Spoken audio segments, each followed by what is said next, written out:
Alright, welcome back dito sa Forgive and Forget episode na mayroong pinamagatang ampon. Well, kasama natin today si Grace na nagrebelde sa kanyang mga magulang na umampon sa kanya, honey. Nung pinanganak ka, pagmulat ng mata mo, doon ka na sa magulang na umampon sa'yo? Opo. 1 month pa lang po ako nun. 1 month old? Okay. Okay. So, all this time, akala mo, tunay mong mga magulang, yung mga foster parents mo. Opo. Tama. So, habang nung lumalaki ka, na nagdadalaga ka, may tumutokso na sa'yo o may nagsasabi na sa'yong ampon ka lang. Opo. So, anong reaction mo nun? Hindi po ako naniniwala kasi gusto ko pong malaman mismo sa kanila yung totoo po. Oo.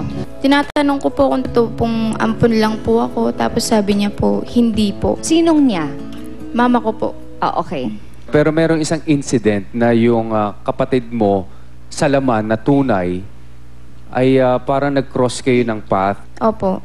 Nagba-Bible study po nung kami doon sa lugar nila. Nakita niya po ako, nilapitan niya ako. Sabi niya po, ako yung ate mo. Sabi niya, ako yung tunay mong ate. Sabi niya po. Tapos tinawag niya po yung tunay naming magulang. Itinuro niya po sa akin. Tapos sabi niya, yan ba yung totoo kong kapatid? Sabi niya po. Tapos hindi po nagsasalita yung totoo pong naming magulang. Okay. Anong naramdaman mo?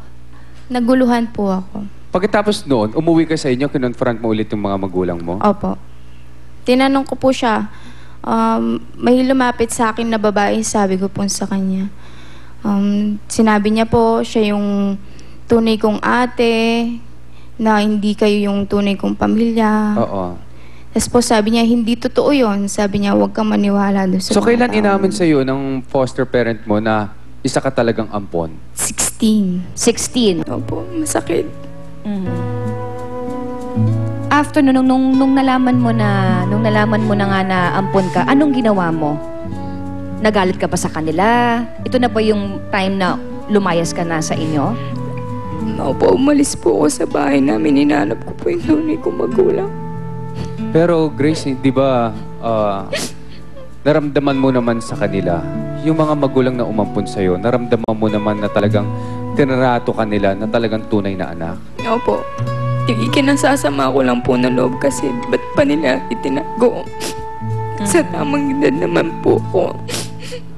Gano'n lang po yung nasasama ng loob ko. Pero Grace, mag-iiba ba yung istorya kung inamin nila sa'yo noon pa, nung bata ka? Opo. Siguro po matatanggap ko na talagang ampon lang ako.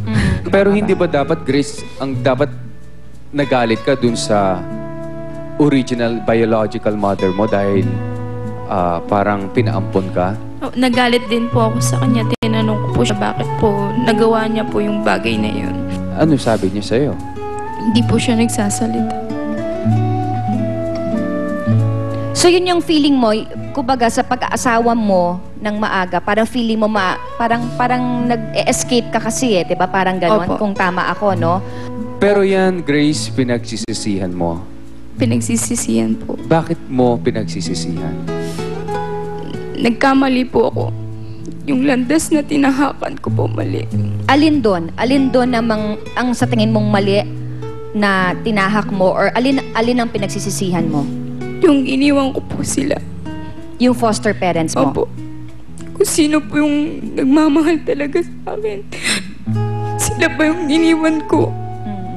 Mas pinili ko pa yung taong hindi naman ako So kaya ka nandito this morning, linawin lang natin, tatay, na gusto mong humingi ng tawad Dahil... sa foster parents mo at sa kapatid mo rin, sa dalawang kapatid mo. At saka gano'n na kayo katagal hindi nakikita, Grace? 1.5 years po. So simula nung umalis ka sa kanila, nagrebelde ka, nagkaanak ka, hanggang ngayon hindi pa kayo nakikita? Hindi pa po. Okay, mga kapuso, ngayong umaga, makakasama po natin si Nanay Sally Seco, ang tunay na ina ni Grace, at makakausap natin siya sa pagbabalik po ng Love ni Mr., Love ni Mrs.